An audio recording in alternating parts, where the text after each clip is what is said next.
It was 2:10 a.m. on a Thursday when I got a ping from a downtown bar. The rider's name was Jenna. I pulled up outside. Only a few people remained. That's when she got in. She looked mid-30s, pale, black coat. Her eyes were glassy and wide, but the weirdest part was her smile. She smiled as she got in, and she didn't stop. "Evening," I said.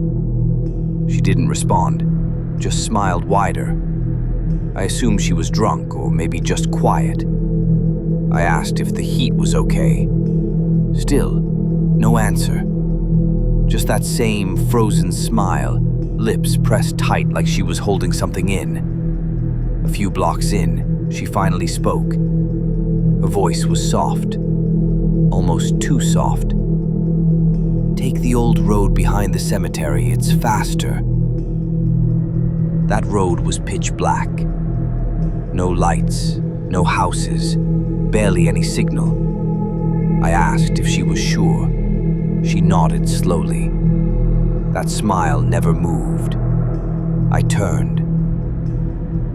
As soon as we were on the road, things felt wrong. Fog rolled in out of nowhere. Trees lined both sides. She leaned forward slightly in her seat and whispered, "He's waiting for me. He said you'd come." I froze. "Who's waiting?" I asked. She didn't respond. Then I saw movement. On the side of the road, deep in the trees, someone was standing there. I slowed down. Big mistake. A tall figure stepped into the middle of the road. He had a shovel in one hand. His face was covered by what looked like a stretched-out ski mask. I panicked. I hit reverse. The woman, she started laughing. Not a chuckle, a high-pitched, manic, unbreaking laugh. The man started walking faster. I turned around and sped off. My hands were shaking the whole time. When I looked back, she was still laughing, but tears were running down her cheeks, like her body was doing two different things at once. I dropped her off at a gas station, jumped out and ran inside screaming. She stayed in the car, just smiling in the dark. When the cops arrived 10 minutes later, the car was empty. She was gone. The app had no record of the ride. The name Jenna didn't exist in my history. No charge, no receipt. Only thing left behind in the back seat, a Polaroid. It was a photo of me from behind the wheel, and written in black ink at the bottom, "Thanks for the ride." It was just past midnight when I accepted a ride near the city train station. The guy's name was Marcus, and he'd messaged saying, "Running late, I'll be out front." When I arrived, a man in a black hoodie was already standing on the corner. He looked around nervously, then got in the back seat without saying a word, just, "Go, quick." I assumed he was Marcus. People are jumpy at night, but something about him didn't sit right. His eyes were wide, scanning the road. He kept twitching. About 5 minutes into the ride, my phone buzzed. Text from Marcus. "Hey, I'm at the pickup spot, but I don't see you."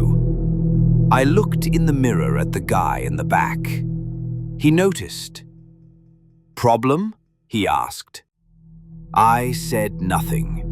I was trying to stay calm, but my throat was dry. I tried to message Marcus back discreetly, but the guy suddenly said, "You didn't pick up Marcus." Then, he reached into his pocket and pulled out a kitchen knife, long and scratched like it had been used before. "Keep driving." My hands were sweating. I asked where we were going. He leaned forward, blade glinting under the streetlight. "Somewhere quiet." I made a right turn onto a main road instead. Then I said slowly, "Just so you know, This car has two cameras, one in the front and one right above you. It's recording. That was a lie. I had no dash cams. He froze, his eyes narrowed. After a long pause, he hissed, "Drop me here." We pulled into a gas station. He got out, walked off without looking back. I didn't move until he was completely gone. I contacted Uber, the police, everything.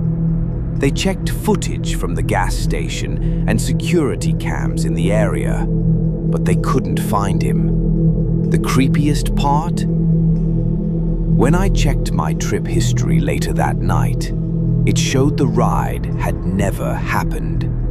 No record, no charge, not even a cancelled trip. Just a blank space between 12:06 and 12:28 a.m. Like he had never been there at all. I'd just started a late shift when I got a request from a 24-hour grocery store in a small suburb outside town. It was raining. One rider, named Elise. She was waiting under the flickering lights by the cart return, all black clothes, hood up. She didn't make eye contact when she got in, just gave a soft "hi" and sat behind me. Destination? A house about 25 minutes away, tucked near a patch of woods. For the first 10 minutes, I tried to break the silence. "How's your night been?" "Nothing. Cold out there." Nothing. She didn't even blink. I could see her in the rear view, staring through the windshield, dead silent. Like she wasn't really seeing anything. Then I noticed the seat behind me shift slightly, like someone moved. But she hadn't budged. I peeked in the mirror again, and that's when I saw it. Another face, half hidden, pale, wide-eyed, crouched behind the passenger seat. I slammed on the brakes. "What the hell?" Elise finally spoke, calmly. "Don't worry, he's with me." I froze. "We don't usually take cars," she added, "but you seemed easy." I threw the car into gear and pulled into the nearest gas station. I ran inside and screamed for help. The clerk called 911 immediately. Cops arrived 10 minutes later, but by the time they checked my car, it was empty.